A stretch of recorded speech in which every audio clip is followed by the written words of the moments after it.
بسم اللہ الرحمن الرحیم۔ السلام علیکم ورحمۃ اللہ وبرکاتہ۔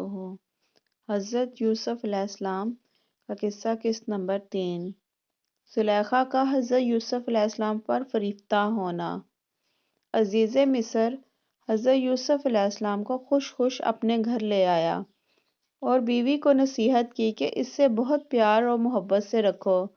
قرآن پاک میں ارشادی باری تعالیٰ ہے، مصر والوں میں سے جس نے اسے حضرت یوسف علیہ السلام کو خریدا تھا، اس نے اپنی بیوی سے کہا، اسے بہت عزت و احترام کے ساتھ رکھو۔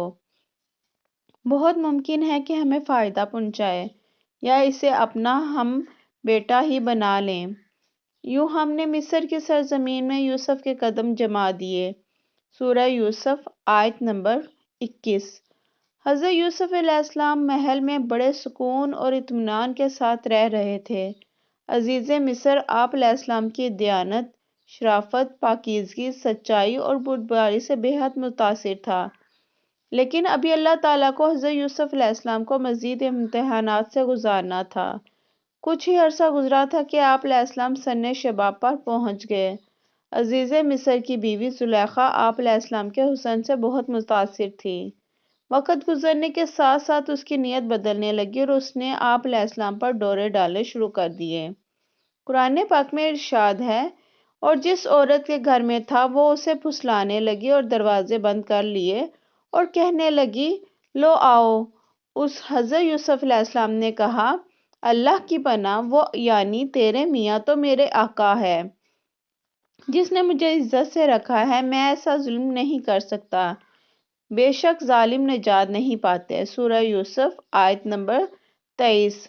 جب حضرت یوسف علیہ السلام نے دیکھا کہ یہ عورت شیطان کے چنگل میں پھنس کر دعوت گناہ پر مصر ہے، تو باہر نکلنے کے دروازے کی جانب بھاگے۔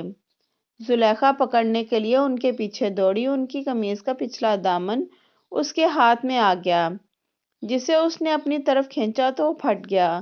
حضرت یوسف علیہ السلام باہر نکلے تو عزیز مصر سامنے کھڑا تھا۔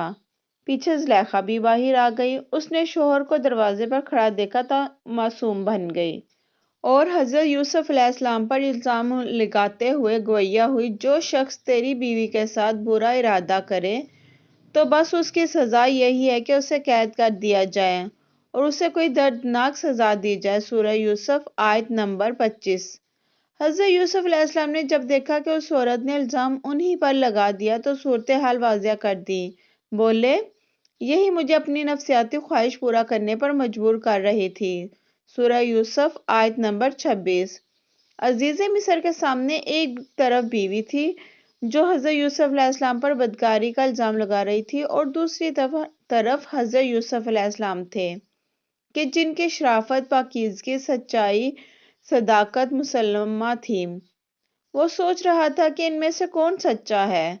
قرآن پاک میں ارشاد ہے، عورت کے گھر والوں میں سے ایک گواہ نے گواہی دی کہ اگر اس کا کرتا آگے سے پھٹا ہوا ہے تو عورت سچی ہے اور وہ جھوٹا ہے، اور اگر اس کا کرتا پیچھے سے پھٹا ہوا ہے تو یہ جھوٹی ہے، وہ سچا ہے۔ جب اس یوسف علیہ السلام کا کرتا دیکھا تو وہ پیچھے سے پھٹا تھا، تب اس نے زلیخا سے کہا کہ یہ تمہارا فریب ہے، اور کچھ شک نہیں کہ تم عورتوں کے فریب بڑے ہوتے ہیں۔ پھر اس نے کہا، حضرت یوسف علیہ السلام اس بات کا خیال نہ کر، اور زلیخا تو اپنے گناہ کی بخشش مانگ، بے شک خطا تیری ہی ہے۔ سورہ یوسف آیت نمبر 26 سے 29 تک۔ تفسیر ابن کثیر اور معارف القرآن میں ایک دودھ پیتے بچے کا ذکر ہے کہ جسے اللہ تعالیٰ نے گویائی عطا فرمائی، اور اس نے عزیز مصر کو یہ حکیمانہ مشورہ دیا جس میں حضرت یوسف علیہ السلام کی بے گناہی ثابت ہوئی۔ زلیخا کے عشق کے چرچے۔ یہ واقعہ دربار خاص سے ہوتا ہوا شہر کی خواتین تک میں عام ہو گیا۔ انہوں نے زلیخا کو بدنام اور اسے لعن طعن کرنا شروع کر دیا، جس کا ذکر قرآن کریم میں یوں کیا گیا ہے، اور عورتوں نے شہر میں چرچا کیا کہ عزیز کی عورت اپنے غلام کو چاہتی ہے، اس کی محبت میں فریفتہ ہو گئی ہے، ہم تو اسے سری غلطی پر دیکھتے ہیں۔ سورہ یوسف آیت نمبر 30۔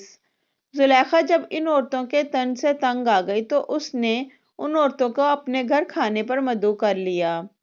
پھر جب سب خواتین کھانے کی دعوت پر آ گئیں تو اس نے ان میں سے ہر ایک کو پھل تراشنے کے لیے ایک ایک چھری دی، اور پھر حضرت یوسف علیہ السلام سے کہا کہ ان کے سامنے چلے آؤ۔ ان عورتوں نے جب حضرت یوسف علیہ السلام کے حسن و جمال کو دیکھا تو ایسی مدہوش ہوئیں کہ پھل تراشنے کی بجائے اپنے ہاتھ کاٹ لیے اور بے اختیار بول اٹھیں، سبحان اللہ، یہ انسان ہرگز نہیں، یہ تو یقیناً کوئی بہت بزرگ فرشتہ ہے۔ جب زلیخا نے دیکھا کہ یہ عورتیں تو یوسف علیہ السلام کے جلوہ حسن سے محبوب تو مدہوش ہو گئی ہیں، تو اس نے کہا، یہی وہ غلام ہے جس کے بارے میں تم مجھ پر لعنت ملامت کر رہی تھیں۔ میں نے ہر چند اس سے اپنا مطلب حاصل کرنا چاہے، لیکن اس نے اپنے آپ کو روک لیا، اور جو کچھ میں کہہ رہی ہوں اگر یہ وہ کام نہ کرے گا تو قید کر دیا جائے گا اور رسوا ہوگا۔ سورہ یوسف آیت نمبر 31 اور 32۔ حضرت یوسف علیہ السلام کی دعا۔ مفسرین لکھتے ہیں کہ اس واقعے کے بعد وہ عورتیں بھی زلیخا کی ہم نوا ہو کر اس کی تائید و حمایت کرنے لگیں، جس کی بنا پر زلیخا مزید نڈر ہو گئی۔ تو آپ علیہ السلام نے اپنے رب سے التجا کی، اے میرے پروردگار، جس کام کی طرف یہ مجھے بلاتے ہیں اس کی نسبت مجھے قید پسند ہے، اور اگر تم مجھ سے ان کے فریب کو نہ ہٹائے گا تو میں ان کی طرف مائل ہو جاؤں گا اور نادانوں میں داخل ہو جاؤں گا۔ سورہ یوسف آیت نمبر 33۔ حدیث میں ہے کہ 7 آدمیوں کو اللہ تعالیٰ اپنے عرش کا سایہ عطا فرمائے گا۔ ان میں سے ایک وہ شخص ہے جسے کوئی ایسی عورت دعوت گناہ دے جو حسین و جمیل ہو اور جاہ و منصب کی بھی حامل ہو، لیکن اس کے جواب میں یہ کہہ دے کہ میں تو اللہ سے ڈرتا ہوں۔ صحیح بخاری، صحیح مسلم۔ جزاک اللہ خیرہ۔ اس کا باقی حصہ انشاءاللہ کل اپلوڈ کیا جائے گا۔ ویڈیو اچھی لگی ہو تو ویڈیو کو لائک کریں، چینل کو سبسکرائب کریں اور بیل آئیکن کو پریس کرنا نہ بھولیں۔ اور اچھی بات پھیلانا صدقہ جاریہ ہے، اس لیے ویڈیو کو زیادہ سے زیادہ شیئر کریں۔ ملتے ہیں نیکسٹ ویڈیو میں، تب تک کے لیے اللہ حافظ۔